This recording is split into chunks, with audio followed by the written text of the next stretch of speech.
Hello friends, welcome to Diksuchi. This is a second video on relevance of dividends as a part of dividend policy decisions. Earlier video we discussed Gordon's model. In this video we are discussing Walter's model. Both the Gordon and Walter were suggesting there is a relevance of dividend in the change in the value of the share. They have also proved with some of the other assumptions and some of the other in some of the other situations, right? So what his proposal is, the Gordon, when we discuss the Gordon model, he was proposing that the discount rate of future EPS is the present value of the market share. That was his proportion. If you see the Walters model, his proportion is the choice of this appropriate dividend is going to affect the value of an enterprise, and he is talking about the relationship between a return on firm's investment or internal rate of return and cost of capital or the required rate of return. So considering all these, then how he is going to propose his model? Let us see his formula. This is the formula proposed by Walter's model, where we can take the components, substitute in this formula, and we can understand whether dividends are going to be affected the market value of the share or not, right? So if you see the determinants, P is equal to prevailing market price of an equity share, D is dividend per share, okay? Then EPS is earnings per share. Then R is rate of return on the firm's investment. K is cost of capital, right? So now let us take this formula and check within a proposal, that is an illustration, and we also try to understand whether the dividend payout ratio or the dividends paid by the company is going to affect the firm's share value or not. Let us see this question. The question is, a company earns $10 per share. If the capitalization rate is 10%, determine the price of the share under Walter's model. They are mentioning the Walter's model because Walter also proposed that the dividends, payment of dividend is going to affect the market share, right? So because of which, now let us write what is the data given to us. The given data is 1 EPS, the earnings per share, they said no. So the EPS or E equals to 10, $10, right? Now the capitalization rate, that is K equals to 10%. Fine. Now let us see the formula. This is a formula, right? So P equals to, this is dividend plus required rate of return divided by capitalization rate into earnings per share minus dividend, whole divided by K. So earnings minus dividend, in the sense out of your EPS, little amount will be paid as a dividend. So rest of the amount, the value of E minus D is a retention amount. That is the company, what they retained from the EPS is what the retained amount. Okay, fine. Now let us see.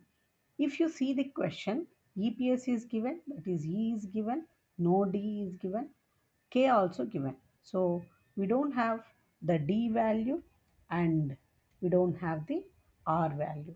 What to do? How we have to do it is, Walter is about to prove that the payment of dividend is going to affect the value of the firm, right? So we have to check this with different levels of D. So let us assume D, then let me take here D. First one is 0%, in the sense no amount of dividends are paid out of the equity share, sorry, earnings per share. And the second person, let us assume 25% they are paying. Third option, 50% let us assume, 70% assume, and last one is 100%. Here The dividend payout ratio will be decided by the board members, right? But assume that these are the alternatives for them to decide to pay the dividend. Now we are going to calculate how the value of the share is going to be changed based on these alternative no, available alternatives of payment of the dividend, alternative proportions of dividend. So, if at all you want to calculate, or if at all you want to know any company's value of the share, whether it is going to be increased or decreased based on the dividends they have paid in the previous, or in their last 5 to 3 years, 3 to 5 years of record, then based on which also you can decide if at all the next year the dividend proportion can be something, then what could be their market price. This is also one kind of an indication where you can understand whether there is a growth of the market share of that particular company or not. For that, please try to take 0% and 100% compulsorily, and remaining three options. Either you take it as 20, 40, 60, 80, or you take it 30, 40, or only you take 50%. That's up to you. Depending on the trend of the dividend payment by the respective company, also you can take it. So remember, this D is our proportion. So these are proposal, right? So let us assume the company may decided to pay 0% or 25% or 50% or 75% or 100% of the dividend. In those situations, how the value is going to be changed, right? Now, now we want the other value, that is R. They have not given any R, right? So what we understand is they have given K, that is 10%. So let us assume if R is less than K, how what it is going to happen, or if R is greater than K, what it is going to happen, and R is equal to K, how the result is going to be. So understanding this, definitely at one point of time, R, your R is going to equal to 10 because it is equal to K, and R is less than K, right? So let us write here this 10. R is less than K means R is K is 10, no? So R equals to 8, let us assume. Now R is greater than K, that is R equals to 12.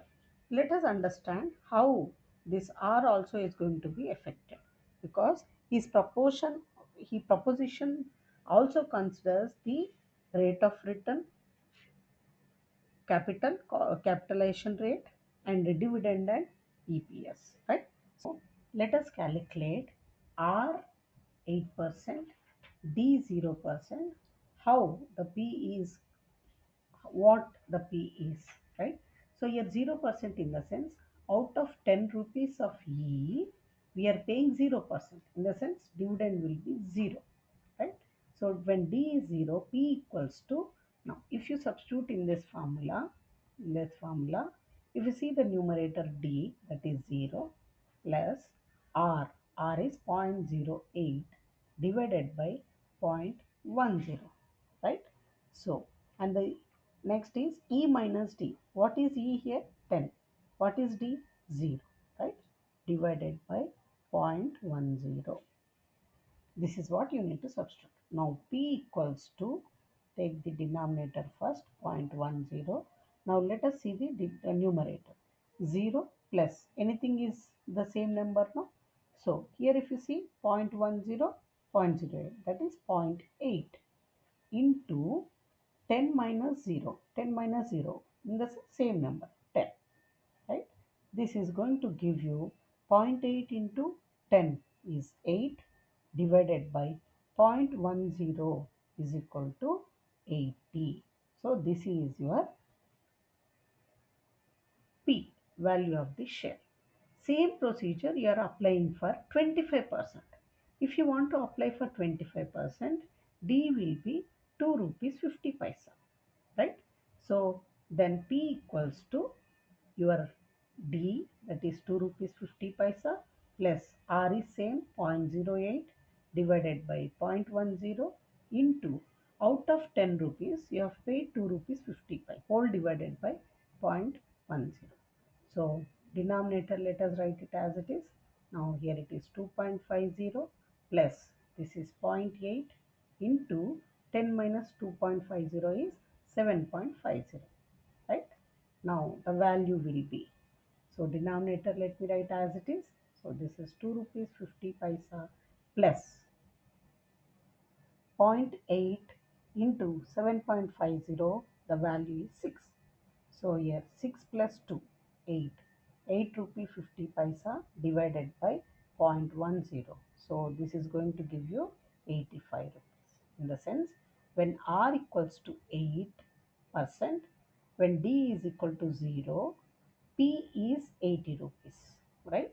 Let me change the color. P is 80 rupees. When R is equal to 8, D is equal to 2 rupees 50 paisa, your P is going to become 85 rupees. So in this itself we can understand, when the dividend is changing, same R as a constant here, no change in R, but you're changing the dividend payout ratio. So the market share is going to be affected, yes or no? Because earlier it was 80 rupees. When you paid dividend additional, then your market value is also been increased from 80 rupees to 85 rupees, right? Same way, we need to calculate for 50%, 75% and 100%. Same procedure we are following for R equals to 10% and R equals to 12%, right? Now let us calculate all these. After substituting D at different levels and R at different levels, the market values of the company have become like this. Now let us understand this. When K is equal to 10, R equals to 8%. That is, R is less than K. So what happened when dividends are increasing from 0 to 25, 25 to 50, 50 to 75, 75 to 100? When dividends are increasing, dividend payout ratio is increasing, that is amount of dividend paid to the shareholders are increasing, the value of the share is also going to be increased, right? So P is increasing. Now, the second case, when K equals to 10, R is also equal to 10. That is, R equals to K. And in this case, even dividends are increasing. What happened to the PA? There is no change in the value of the share. This is another understanding, right? And the last stage, when K equals to 10%, R is equal to 12. That is, R is greater than K. The required rate of return is greater than capitalization ratio. So when DI is increasing, the dividends are, sorry, the market share price is decreasing, right? See, the change in the dividends, some or the other way, it is affecting the market price of the share. If R is less than K, then P is increasing. If R is greater than K, P is decreasing. This is what the Walter wants to prove. That is, if there is any change in the dividend payment, then it is going to lead the change in the price value of the share. So Walter proved with this. This can be applied to any company.